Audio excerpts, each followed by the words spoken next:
Alpha particles are what? Alpha particles are positively और negatively charge, they are the positively charge. Alpha particle जो होते हैं वो क्या होते हैं? पॉजिटिवली चार्ज होते हैं। तो कहता है an alpha particle consist of 2 protons and 2 neutrons. This is very important. एक अल्फा पार्टिकल्स में क्या होता है? 2 प्रोटॉन होता है, यानी Z जो होगा वो 2 होगा, और न्यूट्रॉन्स जो होगा यानी A माइनस Z वो भी क्या होता है? 2 होता है। न्यूट्रॉन्स किसको कहते हैं? A माइनस Z को या A प्लस Z को? क्या? A माइनस Z को, एग्जैक्ट। A माइनस Z को हम लोग क्या कहते हैं? न्यूट्रॉन्स कहते हैं। यानी A माइनस Z जो होगा वो मेरा कितना हो जाएगा? 2। यानी A minus Z, sorry, A minus Z is equal to 2। यानी अगर हम लोग कोई एलिमेंट X है, ठीक है, तो अगर इसको अगर हम लोग अल्फा पार्टिकल्स निकल रहा है, ठीक है, अगर ऐसे समझ लेते हैं अल्फा पार्टिकल्स को अगर डिनोट करना है तो अल्फा पार्टिकल अल्फा ही बना लेते हैं। अल्फा कोई पार्टिकल है, इसका क्या है? अगर प्रोटॉन 2 है तो इसका मास नंबर कितना होगा? 4। मास नंबर 4 क्यों होगा? क्योंकि मास नंबर कैसे बनता है? A प्लस Z से। मास नंबर कैसे बनता है? A प्लस Z से। अब देखो A माइनस Z मैंने कहा कि कितना होता है? 2। तो अगर कोई अल्फा पार्टिकल है, इसका एटम इसका जो Z है वो कितना है? 2 है, तो इसका A माइनस Z कितना होगा? वो भी 2 होगा, और A माइनस Z 2 होगा, तो A प्लस Z जो हो जाएगा वो इसका कितना हो जाएगा? 4 हो जाएगा। ठीक, उसी तरीके से मान लेते कोई एलिमेंट X है, कोई एलिमेंट X है, इसको हम लोग मान लेते कार्बन ले लेते C6 और ये 12 ले लेते हैं। ठीक है, अब इसमें से हमने क्या किया? अल्फा पार्टिकल निकाला। अब इसमें से अगर हम लोग अल्फा पार्टिकल निकालते हैं, ठीक है, चलो अनस्टेबल ले लेते हैं। बोलोगे स्टेबल में ऐसा कैसे हो गया? अनस्टेबल ले लेते हैं, ठीक है, 14 ले लेते हैं, C6 14। ठीक है, ये एलिमेंट एक से कार्बन है, C6 और ये 14। अब इसमें से क्या होगा? अल्फा पार्टिकल निकलेगा। अल्फा पार्टिकल निकलेगा यानी 2 4, मतलब कि इसमें से क्या होगा? दो पॉजिटिव चार्ज क्या होगा? इसमें से निकल जाएगा। 2 पॉजिटिव चार्ज निकल जाएगा, मतलब कि इसमें कितना वो कम हो रहा है? ये 6 था, अब क्या हो जाएगा?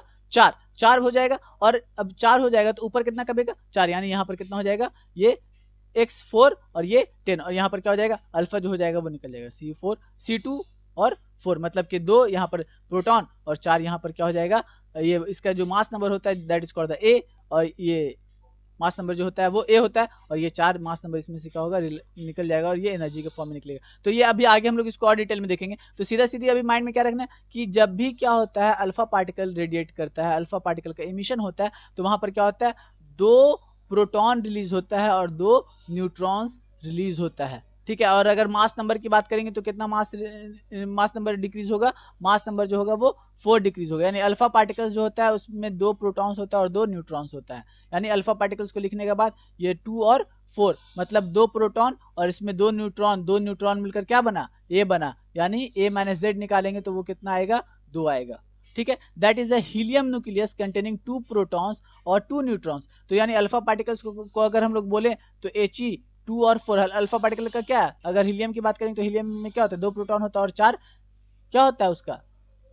मास नंबर होता है, मतलब इसके पास क्या है? 2 न्यूट्रॉन दिखाई देता है। ठीक है, तो अगर हीलियम पार्टिकल्स की बात करें तो अल्फा पार्टिकल्स जो उसको हम लोग क्या कहेंगे? हीलियम भी कह सकते हैं। वेट एक सेकंड, पता क्या चला कि अल्फा पार्टिकल्स जो हो रहे हैं, अल्फा पार्टिकल्स यानी इसके पास 2 प्रोटॉन है और 2 न्यूट्रॉन है। ठीक, यानी और हीलियम को अगर हम लोग देखते हैं तो हीलियम के केस में क्या है? इसके पास 2 प्रोटॉन है और 2 न्यूट्रॉन है, यानी इसका मास नंबर 4, हीलियम का भी मास नंबर 4 है। अगर अल्फा पार्टिकल को कहा जाए तो सिंपली अल्फा पार्टिकल्स को हम क्या कह सकते हैं कि अल्फा पार्टिकल्स जो होते हैं वो हीलियम के जैसे दिखते हैं। तो कहता है हीलियम के जैसे दिखते हैं, मतलब कि इसको हीलियम भी कह सकते हैं। हीलियम का जो न्यूक्लियस है वो अल्फा पार्टिकल्स के इक्विवेलेंट कहता है, क्योंकि अल्फा हीलियम का न्यूक्लियस जो होता है उसमें भी क्या होता है? 2 प्रोटॉन होता है और 4 उसका मास नंबर होता है, मतलब इसके पास 2 न्यूट्रॉन होता है। ठीक, तो कहता है A and B figure A and B respectively represent the model of a neutral helium atom and the helium nucleus और द अल्फा पार्टिकल्स। अगर अल्फा पार्टिकल्स को कहें या हीलियम न्यूक्लियस को देखेंगे तो इसको आसानी से हम लोग समझ सकते हैं कि हीलियम न्यूक्लियस में क्या है? ये 2 न्यूट्रॉन है, 2 प्रोटॉन है। ठीक है, और चूंकि 2 प्रोटॉन है तो 2 इलेक्ट्रॉन है, तो अल्फा पार्टिकल्स भी क्या दिखेगा? अल्फा पार्टिकल्स भी हीलियम एटम के न्यूक्लियस के जैसा दिखेगा, यानी इसके पास क्या होगा? 2 न्यूट्रॉन होगा और 2 प्रोटॉन होगा। इसमें इलेक्ट्रॉन की बात नहीं कर रहे हम लोग अल्फा पार्टिकल्स में, हम लोग अल्फा पार्टिकल्स में सिर्फ और सिर्फ किसकी बात कर रहे हैं?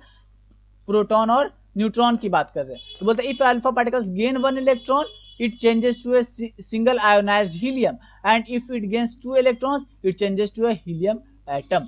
अगर अल्फा पार्टिकल्स है, अगर अल्फा पार्टिकल्स के पास अगर 1 इलेक्ट्रॉन जाता है, ठीक है, ये अल्फा पार्टिकल है, इसके पास क्या है? 2 प्रोटॉन है और 2 न्यूट्रॉन है, तो अगर इसके पास एक इलेक्ट्रॉन जाएगा, ठीक है, इसके पास क्या होगा, एक इलेक्ट्रॉन जाएगा तो He प्लस आयन बनाएगा, ठीक। और अगर इसके पास 2 इलेक्ट्रॉन चला जाएगा तो ये क्या हो जाएगा, He न्यूट्रल एटम जो हम लोग देखते हैं वो हीलियम एटम दिखाई देगा। तो अल्फा पार्टिकल्स में अगर हम लोग इलेक्ट्रॉन को अगर डाल दे तो वो क्या बन जाएगा, हीलियम एटम बन जाएगा, क्योंकि ये इसका जो स्ट्रक्चर होता है वो बिल्कुल क्या होता है, हीलियम के एटम के स्ट्रक्चर के इक्विवेलेंट होता है, क्योंकि हीलियम के एटम के पास भी क्या होता है, 2 प्रोटॉन और 2 न्यूट्रॉन होता है। मास की बात करते हैं तो मास जो होता है अल्फा पार्टिकल्स का वो क्या होता है, वो रफली 4 times the mass of proton होता है। प्रोटॉन के मास का लगभग 4 टाइम्स होता है। क्यों 4 टाइम्स होता है, अगर इसको देखें तो कहता है कि 4 times the mass of proton, 4 times the mass of proton, और प्रोटॉन का मास कितना होता है, बताओ प्रोटॉन का मास कितना होता है,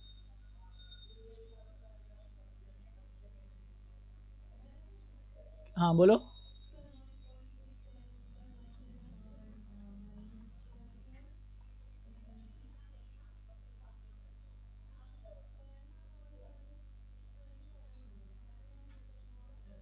एग्जैक्ट, हाँ इट्स 27, ठीक है।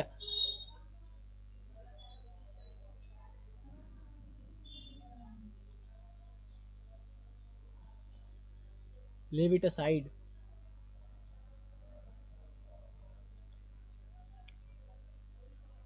तो कहता है कि mass of alpha particles is रफली 4 times the mass of proton, ठीक है। मास ऑफ प्रोटॉन जो होता है वो लगभग मास ऑफ प्रोटॉन जो होता है, अगर अल्फा पार्टिकल्स की बात करें तो वो क्या होगा, प्रोटॉन के मास का क्या होता है, 4 टाइम्स होता है, ठीक है। यानी 6.68 into 10 to the power minus 27 kg क्या होगा, दैट मीन्स के 6.68 into 10 to the power 27 kg होगा। And its charge is twice the charge of proton, इसका जो चार्ज होगा वो प्रोटॉन के चार्ज का दुगना होगा। अब देखो ये ऐसा क्यों हो रहा है, ऐसा क्यों हो रहा है, देखो जनरल अगर हम लोग बात करें तो what is the mass of neutron, you know what is the mass of neutron, mass of neutron is equal to mass of proton, ठीक है। अगर हम लोग मास ऑफ न्यूट्रॉन की बात करते हैं तो mass of neutron is equal to what, it is equal to the mass of proton. That means अगर हम लोग अल्फा पार्टिकल्स को देखें तो अल्फा पार्टिकल्स में क्या हो रहा है कि इसके पास 2 प्रोटॉन है और 2 प्रोटॉन है और इसके पास क्या है, इसका जो मास नंबर है वो 4 है। दैट मीन्स मास नंबर 4 कैसे बने, 2 प्रोटॉन प्लस 2 न्यूट्रॉन से, ठीक है। तो मतलब कि इसका मास जो होगा वो क्या होगा, 4 टाइम्स इंक्रीज करेगा मास ऑफ प्रोटॉन का, ठीक है। अल्फा पार्टिकल्स की मास की बात करेंगे, ठीक है। और अगर चार्ज की बात करेंगे तो अल्फा पार्टिकल्स के पास कितना चार्ज है, 2 पॉजिटिव चार्ज है। तो मतलब अगर एक प्रोटॉन का जितना चार्ज होगा, ठीक है, एक प्रोटॉन का जितना चार्ज होगा उसका डबल चार्ज किसके पास होगा, अल्फा पार्टिकल्स के पास होगा। तो इसीलिए अल्फा पार्टिकल्स जो होते हैं उसका चार्ज जो होता है वो twice the charge of the proton होता है और 4 times the mass of proton होता है। ये बात समझ में आ गया, ठीक है। किसी एक पर्टिकुलर पार्टिकल की बात करते हैं तो कहता है कि अगर कोई एलिमेंट मैंने उठाया तो ठीक है, उस एलिमेंट से क्या हो रहा है, अल्फा पार्टिकल निकल रहा है, तो उससे उसके निकले से कंटिन्यू अल्फा पार्टिकल रेडिएट होगा, तो सबका स्पीड एक जैसा नहीं होगा, वो वैरी करता है, ठीक है। लेकिन उसको अगर हम लोग देखते हैं नॉर्मली तो वो क्या है, 10 to the power 7 metre per second से उसका क्या दिखेगा, स्पीड दिखेगा। कहता है alpha particles strongly ionise the gases through which it passes. Alpha particle जो होता है ये क्या करता है, ये आयोनाइज करता है गैस को, ये याद रखना, आयोनाइज करता है। अब देखो आयोनाइज क्यों करता है, क्योंकि अल्फा पार्टिकल जो होता है ये पॉजिटिवली चार्ज होता है, तो जिस जिस गैस से ये पास करेगा उस गैस को ये क्या करेगा, अपना कुछ चार्ज देता चला जाएगा। मतलब इसके पास पॉजिटिव चार्ज है तो जिस गैस से जाएगा उसको अपना थोड़ा सा चार्ज देगा, फिर इस गैस से जाएगा उसको थोड़ा चार्ज देगा, क्योंकि पार्टिकल्स है ना, तो पार्टिकल्स जो होते हैं वो गैसेस के पार्टिकल्स को जो वो चार्ज देते चले जाते हैं। कहते हैं the ionising power of alpha particle is रफली 100 times that of the beta particles. Alpha particles का जो आयोनाइजिंग पावर है वो 100 टाइम्स क्या होता है, बीटा पार्टिकल से ज्यादा होता है, और रफली 10 to the power 4 times that of the gamma radiation, और गामा रेडिएशन का 10 टू द पावर 4 टाइम्स ज्यादा होता है। मतलब ये इसका आयोनाइजिंग पावर सबसे ज्यादा होता है अल्फा पार्टिकल्स के। अगर आयोनाइजिंग पावर की बात करें तो ionising power of the alpha particles is very high. ये क्या करता है, बहुत ज्यादा ही क्या करता है, अपने आसपास के गैसेस को आयोनाइज करता है, और ये अगर आयोनाइज करेगा तो वो क्या करेगा, पॉजिटिवली चार्ज करेगा, क्योंकि ये खुद क्या होता है, पॉजिटिवली चार्ज पार्टिकल्स होता है। An alpha particle rapidly loses its energy as it moves through a medium and therefore its penetrating power is quite small. कहता है अल्फा पार्टिकल का मेन चीज जो है वो तुम्हारे एग्जाम में क्या, पेनिट्रेटिंग पावर की बात कर रहे हैं, ठीक है। अल्फा पार्टिकल्स का जो पेनिट्रेटिंग पावर होता है वो क्या होता है, काफी कम होता है। अल्फा पार्टिकल का पेनिट्रेटिंग पावर कम क्यों होता है, क्योंकि इसके पास एनर्जी कम होता है, ठीक है। एनर्जी कम इसलिए, एनर्जी कम क्यों होता है, क्योंकि इसका स्पीड कम है, ठीक है। स्पीड कम है तो इसके पास क्या है, एनर्जी कम है। देखो E is equal to mc square, ये फॉर्मूला है आइंस्टीन का, ये एनर्जी जो होता है वो स्पीड पर डिपेंड कर रहा है, स्पीड ऑफ लाइट अगर लाइट की स्पीड से जाएगा तो उसका मैक्सिमम एनर्जी दिखेगा, और ये मास के ऊपर डिपेंड करता है। तो मास और एनर्जी ये दोनों आपस में क्या है, लगभग सेम है। आइंस्टीन ने कह दिया एनर्जी जो होता है वो मास के इक्विवेलेंट है, मतलब एनर्जी जो होता है वो मास के ऊपर डिपेंड करता है, मतलब कि जो भी बॉडी में अगर मास है तो वो क्या है, वो एनर्जी के फॉर्म में है। तो यहाँ पर अगर हम लोग देखेंगे अल्फा पार्टिकल्स की बात करें तो अल्फा पार्टिकल्स जो है वो क्या है, इसका पेनिट्रेटिंग पावर बहुत कम होता है। क्यों? क्योंकि ये क्या कहता है, अपने एनर्जी को लूज करते हुए चला जाता है, मतलब जैसे जैसे ये क्या कर रहा है, ये मूव कर रहा है, तो ये क्या कर रहा है, अपने एनर्जी को लूज कर रहा है, और लूज करने की वजह से क्या होता है, इसका पेनिट्रेटिंग पावर बहुत कम दिखाई देता है। बोलता है it can penetrate through 3 to 8 centimetre in air, ये एयर में लगभग 3 से 8 सेंटीमीटर तक ही क्या करता है, पेनिट्रेट करते हैं, ज्यादा नहीं, पेनिट्रेटिंग पावर इसका नहीं होता है। बोलता है it can easily be stopped bye a thin card sheet और थिक पेपर, अगर मोटा पेपर का गद्दा रख दिया जाए या कार्ड शीट रख दिया जाए तो ये क्या करेगा, उसको अल्फा पार्टिकल्स को वो रोक देगा। इट्स पेनिट्रेटिंग पावर इज रफली 1/100th times that of the beta particles, beta particles का 1/100th टाइम्स है, यानी बीटा पार्टिकल्स की बात करें तो बीटा पार्टिकल्स का पेनिट्रेटिंग पावर जो अगर कहें तो it is 100 times more than the alpha particles, the penetrating power of the beta particle is 100 times more than the what, alpha particles, यानी बीटा पार्टिकल्स अल्फा पार्टिकल से 100 time ज्यादा penetrating power रखता है। यानी अगर अल्फा पार्टिकल को compare करेंगे beta particle से तो अल्फा पार्टिकल जो होगा वो 1/100th टाइम कम होगा बीटा पार्टिकल से।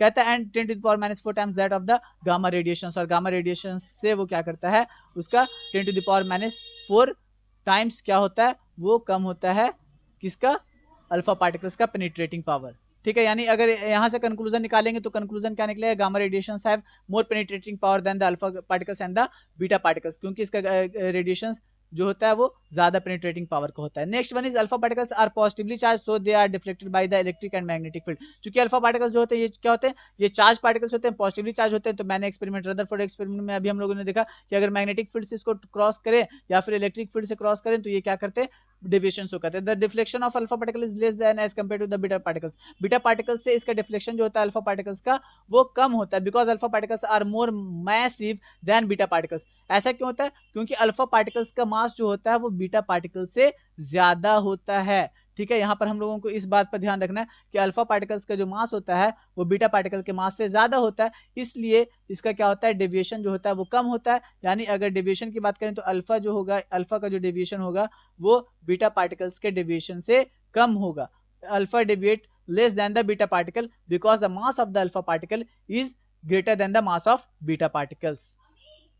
और लास्ट देखते हैं, कहता है alpha particles effect of photographic plate, alpha particles जो होते हैं वो फोटोग्राफिक प्लेट्स को इफेक्ट करते हैं। Next one is alpha particles causes fluorescence on striking a fluorescent material, fluorescent material पर अगर कोई चमकीला सब्सटेंस है अगर उसके ऊपर अगर अल्फा पार्टिकल को स्ट्राइक किया जाए तो वो क्या करता है, वो फ्लोरेसेंस प्रोड्यूस करता है। ठीक है, alpha particles have large kinetic energy and momentum with them, they are used to bombard the atomic nuclei to convert one element into another for transmutation।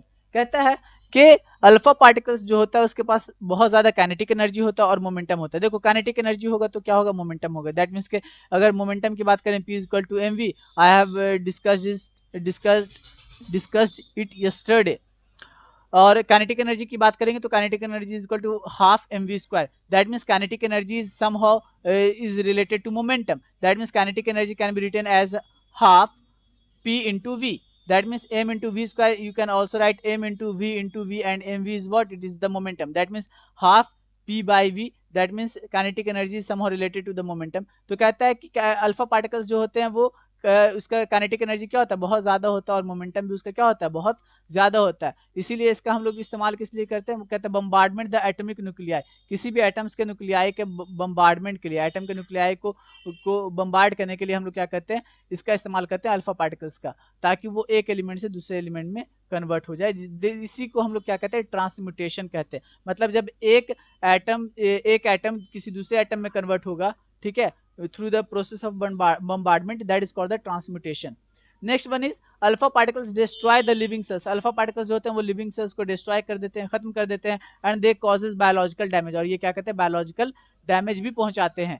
For protection from alpha particles the workers and the scientist must wear thick lead lined aprons so they are not exposed to these radiations and the radioactive substances must be kept in a thick walled lead container with a narrow opening. तो कहता है कि alpha particles जो होते हैं ये क्या करते हैं, ये लिविंग सेल्स को क्या करते हैं, डिस्ट्रॉय करते हैं, बायोलॉजिकल डैमेज पहुंचाते हैं। मतलब कि अगर हम अल्फा पार्टिकल्स के रेडिएशंस में अगर जाएंगे तो that means these are very harmful for our body और सेल्स। तो इसलिए जो वर्कर्स होते हैं वो क्या करते हैं, एप्रॉन्स पहनते हैं। एप्रॉन्स जो पूरा देखते हो, अभी हम लोग पीपीई किट देख रहे हैं, तो पीपीई किट को अगर हार्ड कर दिया जाए, या साइंटिस्ट लोग जिस तरीके का ड्रेस पहनते हैं ना, वो क्या होता है, वो एप्रॉन्स कहलाता है वो ड्रेस। मतलब ऊपर से लेकर सर से लेकर पूरा पैर तक बिल्कुल कवर्ड होता है। ठीक, तो कहता है साइंटिस्ट जो होते हैं या जो वर्कर्स होते हैं जो वहाँ काम करते हैं वो क्या करते हैं, एप्रॉन्स पहनते हैं, जो कि क्या होते हैं और थिक लीड का इसके ऊपर क्या होता है, लाइनिंग होता है। और ये रेडिएशंस जो होते हैं वो रेडिएशंस में ज़्यादा एक्सपोज नहीं होते हैं। और ये जो रेडियो एक्टिव सब्सटेंस होते हैं इनको लीड कंटेनर में रखा जाता है, थिक वॉल्ड लीड कंटेनर में रखा जाता है, और इसका ओपनिंग बहुत छोटा रखा जाता है ताकि इससे रेडिएशन जो एमिट हो वो बहुत ज़्यादा इफेक्ट ना पहुँचाए। And the last one is alpha particles get scattered while passing through the thin mica और gold foil। और कहता है अल्फा पार्टिकल्स को जब हम लोग क्या करते हैं, जब थिन माइका या गोल्ड फॉइल्स की बात करते हैं, गोल्ड फॉइल से जब ये क्या करते हैं, पास